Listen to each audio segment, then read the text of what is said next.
Hello, Northlanders. It's Dan Williamson. Earlier this week, the Superior Telegram released its 11th episode of Archive Dive. If you haven't checked out Archive Dive yet, I highly encourage you to do so. Archive Dive is a monthly history podcast that is hosted by Telegram reporter Maria Lockwood. Each month, Maria and a local historian will dive into the archives of historic events, people, and places in Superior and Douglas County. During this month's episode, we look back at when Superior hosted Norwegian Royals twice during the World War II era. Retired librarian and local historian Teddie Meronek joins Maria to guide us through the details. Here's a preview. There were two visits by the Crown Prince and Princess. There were two visits. I just stumbled across this story one day looking through old newspapers, and of course was immediately entranced by it, Royals and Superior. How does this happen? Here in 1939, that was their first visit, and they were doing a goodwill tour across the United States. Oh. And I think it was a tour that was planned because they, living in Europe, knew what was coming. But the other reason they came here, in Superior anyway, is that Superior was celebrating its Golden Jubilee. It was the 50th year since the city had been incorporated as a city. Okay. So they were throwing a huge birthday party for Superior, and they decided to, the Norwegians are here on a goodwill tour. Why not make a stop in Superior and help us celebrate? But that wasn't the real reason they were here. It wasn't? A party wasn't enough for them, huh?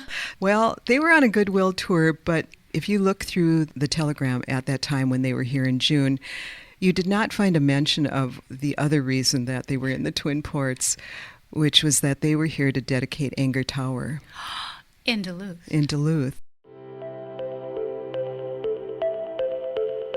You can find that episode at superiortelegram.com or wherever you also get this podcast.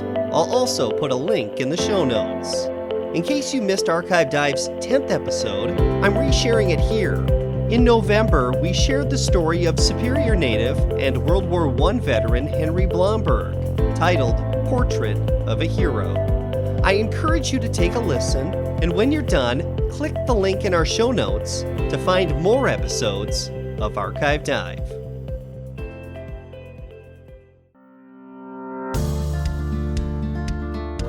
Hello, and welcome to Archive Dive. I'm Maria Lockwood, a reporter with the Superior Telegram. Each month, we dip into files on historic events, people, and places in Superior and Douglas County with local historians. Today, we'll follow the trail of a portrait of a local veteran who lost his life in World War I. The portrait of Henry Blomberg was taken down during a renovation at Old Main on the UWS campus, but the name for the portrait was lost. Years later, his identity was discovered. Teddie Meronek is going to guide us through the mystery. She is a local historian, and hello again, Teddie. Hello, Maria. So tell me a little bit about how you found out about this story. Well, I spent a lot of my time while I was working at the library on local history questions, and one day I'd been asked a question which I don't even recall now. And I was back in the Area Research Center, and I can see myself, it's like a photograph. I can see myself sitting on one of the little stools that we had back there to climb on so we could reach the books on the top shelves. And I was sitting there with a pile of yearbooks from the normal school, which is now UWS, the Gitchigumi. And I was looking for something which I've long forgotten what it was. And my favorite thing to do with yearbooks is to go to the back of the book. That's where all the good stuff is, The candid snapshots of students, the advertisements for local businesses that no longer exist, but there might be a photo of the place, and just interesting things. And I was in the 1916 yearbook, and I went to the back, and I saw a list of names. It was a chart that said senior class statistics. And there were 4 categories. One was the name. The next row said chum. The next row said activities. And the last row said destiny. And I love to look at these things because I think, who am I going to know? Am I going to know any of these people who graduated in 1916? So I went down the row where the names were listed, looking, reading all the names. Didn't really see anyone I knew until I came to almost to the bottom. And there's Henry's name, Henry Blomberg. He was a senior, I don't know if you'd call it a senior since he was in a 2-year course. Was a high school graduate with 2 years at the normal school. You could go on and teach. So this was his final year and had his name, and it had as his chum a manuscript, which I didn't understand. There were lots of these things you didn't, I suppose you had to be a senior class insider to understand this. Mm-hmm. And his activity was Sunday car rides. Huh. And his destiny, and this one still makes me tear up, his destiny was heaven. And that just stopped me in my tracks, because the reason I knew Henry's name was I knew that the first Veterans of Foreign Wars post in Superior was named after him. And, to have a post named after you, you have to have died. Right. And here he was. It was 1916. We were only a couple of years from the war. Our involvement in World War I, and his destiny was heaven. Well, once I saw that, I thought, I have to find out more about this man, because how did they know that? Doesn't it seem strange that... I guess it hit me that way. I'm sure that the people who did it never thought anything about it. They probably just thought he was a really nice guy and this is where he was going to end up. But I just thought, this is like a prophecy. Right, like a premonition. Yeah. Mm-hmm. Oh my goodness! Because he didn't submit those answers; they just no, wrote those down. They wrote them. Your friends always write nice things about you in the yearbooks. Right. Okay. So when he graduated, did he go on to teach before he joined the Army? He did. His family is rather interesting. His father came to the United States in 1864 from Sweden. Mm-hmm. And by January of 1865, he was in the New York Cavalry fighting in the Civil War. He was one of those people that someone paid to substitute for them in the war. If you didn't want to go, you paid them and they went in your place. Mm-hmm. So he fought during the last year of the Civil War. And then somehow he moved on to, I think I read somewhere, he had lived in like Montana, North Dakota, and Minnesota, and then he eventually came to Superior. And I don't know where his parents met. His mother was quite a bit younger than his father, probably about 30 years, but they were married. And Henry was born in Superior, as was his older sister, Ellen. And after he was born, they moved to Aiken County in Minnesota. Okay. His father died in 1914, and then Henry, his mother, and his sister moved back to Superior. There must have been something about the city that they liked. Maybe they had friends or... Yeah, they must have made friends during the time they were here. I don't know anything about that period in his life, but they came back and he enrolled in the normal school. And he was what we would call a non-traditional student, because by the time he enrolled there, he was 22 years old. Okay. So I don't know what he did in those years before he went to school, but he spent 2 years there. He was on the debating team. He was, in fact, president of the debating club, the Lyceum Debating Club.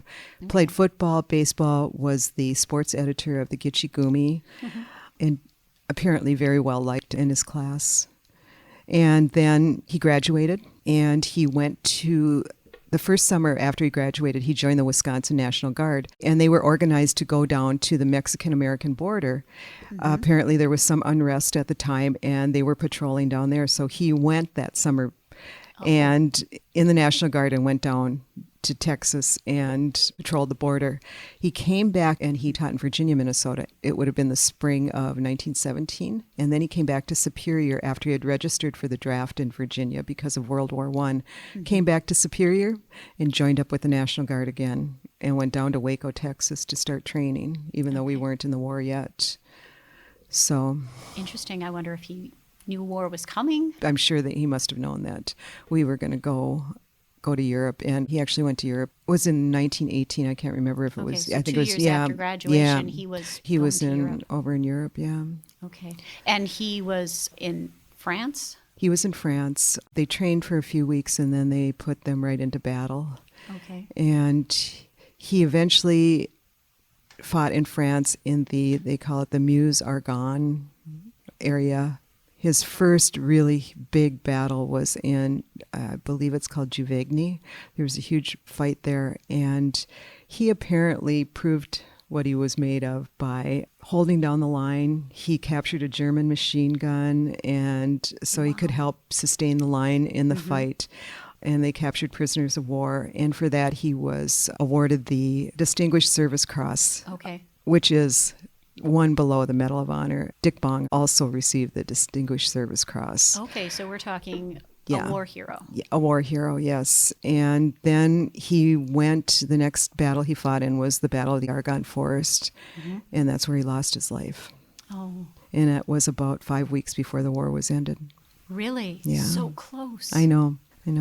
Were his remains returned here, or were they buried overseas? He's buried in France in the Meuse Argonne American Cemetery. There's almost 15,000 people buried there. Oh, wow. Over 14,000 died in the Meuse Argonne battles, and they're buried there.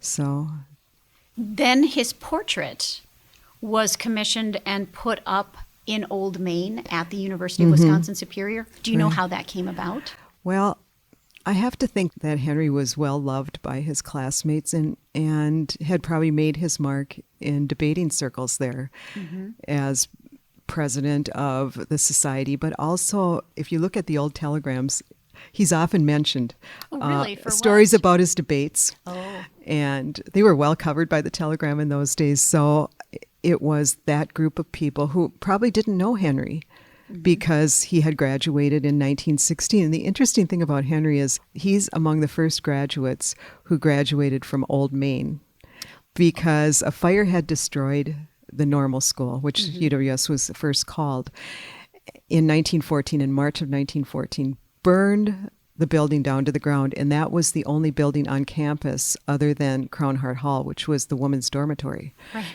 Oh, no. Every class that you took when you were in the normal school was held in that building. And so they had to scramble just to finish out that semester, too. So they used rooms at Central High School, at Blaine. They had the library and a drugstore on Belknap. And, they just scrambled around. And, in fact, I think the girls at Crown Heart had to give up some of their space also. So classes could be held. So when Henry entered school for his first year, which would have been in the fall of 1914, that's where he went to school. It wasn't on campus. It was in all these various locations. But by, I think it was the fall of 1915, they had finished the school enough so classes could be held there. So when he graduated in 16, he was the first class from Old Main, the building that still stands on campus nowadays. Wow. And so I think it's a tribute that he had his photo placed there. But so the Lyceum Debating Club got an artist from Duluth, a Mr. Rosenkrantz, I think his name was. They collected the money to have the painting done. I think it was $300. Wow, that's a lot. That's a back lot then. in those days. And they had a ceremony, and they presented it to the school, and it was hung in the auditorium. I don't know if the auditorium was named for Thorpe Langley at that time. I don't think so. But a little known fact about Thorpe is that I think he taught geography, but he was also an actor. So I think that's probably why they named the auditorium after him. Very much involved in community theater in Superior. So they had a ceremony, and they hung the portrait there. And I don't know how many years it stayed in the auditorium, but it was there. And then they did a remodeling at one time and took it down, and apparently the nameplate on the portrait was lost or taken off. So they went to hang it back up after the renovation and had no idea who it was? I don't know if they were going to hang them up again. Oh, they weren't? Okay. I don't believe they were. Somehow it got packed away, and it ended up in the library. And I think... In the Jim Dan Hill Library? In the Jim Dan Hill Library on campus. And I think this is the thing that still makes me cry when I think about it, is I wrote an article about Henry for what was called the Zenith Weekly that was published out of Duluth. It was a free newspaper, and they used to run history columns every once in a while. So I decided to write about Henry. And it wasn't long after that I got an email from one of the librarians at the Jim Dan Hill Library that said, "I think we found Henry." And that it still makes me cry when I think about it. And they knew they had these unidentified portraits of people. And someone had read my story. They went and they took out the yearbook and they compared the pictures. And it was Henry. He was found. I know. That just makes me happier than anything I think I've ever done in all my time at the library. Because we have a tendency to forget those people, don't we? Yes. It was another time. It was another war. It was the war to end all wars, wasn't it? except for Adolf Hitler, I guess, Right. He was never going to forget World War I, but No. I thought we just do, and these people gave everything. He signed up ahead of time knowing war was coming. Yeah. He said, I want to do this. He not only gave everything, his family gave everything to this country, and I think it's just a shame that at one time someone cared about him enough to have this portrait painted. And it should always be there. And I think it will, because now it occupies a place of honor in Old Main. Excellent. So is it still there by the auditorium? It's on the first floor, not down in the area where I had all my history classes, but farther beyond. But every time I have a chance to go through Old Main, I stop and say hello to Henry. Oh. And it's just such a sad story, The Telegram published a picture of his mother. His mother was part of this program. She was a Gold Star mother, which meant she had lost a son in the service. Right. And so at the end of World War I, the United States government decided to give these women who were wives and mothers of men who had lost their life in the war and who were buried overseas a chance to visit their graves. So the government paid their way to Europe and took them to the cemetery where their sons were buried. Did Mrs. Blomberg go? She did go. And the Telegram published a big story about her. She came back to Superior to visit friends after she came back from France.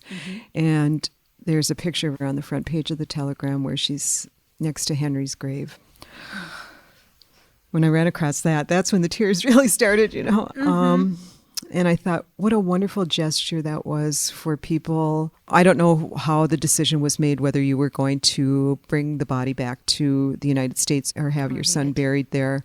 There must have been some decision, or maybe it just depended on the situation too. I don't know. But I thought, what a wonderful chance, because how would anyone, during those years ever have the money to go in the time to go to Europe? That was a long time ago. Yeah. Travel was very long. Yeah, but I think she'd probably be happy that her son is back up and that his he's been picture. found Yes. dead. Now, the family does not live in the area you were saying anymore. No, his mother, I think she moved to St. Paul first, and then Henry's sister lived in Seattle, and his mother eventually moved out there, and that's where she joined this organization for Gold Star Mothers. Okay. And it was from that she got the trip organized and went to Europe with a group of women. And then she stopped back here in Superior on her way back to Seattle. Right, to let because she folks know. still had friends here in town, so she spent some time with them. So that's when the Telegram interviewed her. Okay. Yeah. So now when people are walking through Old Main and they Right. see this picture of this young man, is he in uniform? He's right? in uniform in that picture. I've never seen a photo of him in uniform, but someone must have had one to give to the artist. Right. So it just makes you stop and think, like, what would you do if you were in that position? That was your only son. I think of Henry's mother, and I think of Dick Bong's mother. Different wars, but the same loss. cherished sons. Dick Bong's mother getting him all the way through the war, and then he dies. And Henry, he must have been her bright, shining star. Here he was, recent college graduate, gainfully employed, in probably a job that he would have kept forever. I could see Henry, from what I've read about him, he probably would have turned into a principal, a school administrator. He would have been someone who probably would have gone back to school for more education, and that all of that happens in that one moment when you get that telegram. And it All of those says dreams. they're all gone. And we owe it to those people not to forget them. In whatever way we can remember them, we owe it to them not to forget them. Because I don't know if I'd have the courage to do that. Would you? Sign up for a war? I don't know. I don't know. I don't think so. I don't know. Maybe when you're young and you don't really know what it is, but Right. I don't know.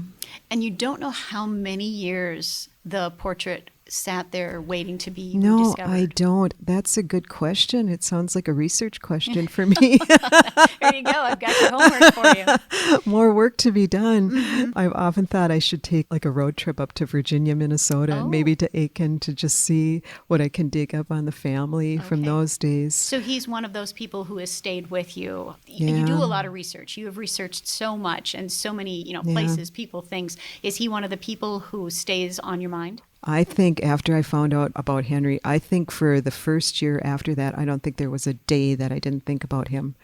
Wow. And even now, if it's been many years. I think it was 2014 when I wrote that article about him.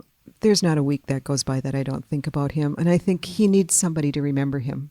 You're doing that. I don't know if there's anyone out there who does, but I'm here and I will remember him. And I will always tell his story because that's the least he deserves. Right. Do you know if the Henry Blomberg VFW post is still active? I don't think they are. I know there is a VFW post in Superior, but the name of it escapes me at this moment. Through the 1940s, because there was a state VFW convention in Superior in the late 1940s, and it was still Henry's post. Okay. Well, it's nice because I have walked by there's pictures of chancellors and this and that and the other when you're walking down the steps at Old Main, but I have never looked for Henry, and now you're going to look for Henry. I'm going to look for Henry. Right. I think they had a ceremony too on Veterans Day one year when they finally put the portrait back up. I just thank those librarians for librarians remember everything. Words are wise. Librarians they remember everything.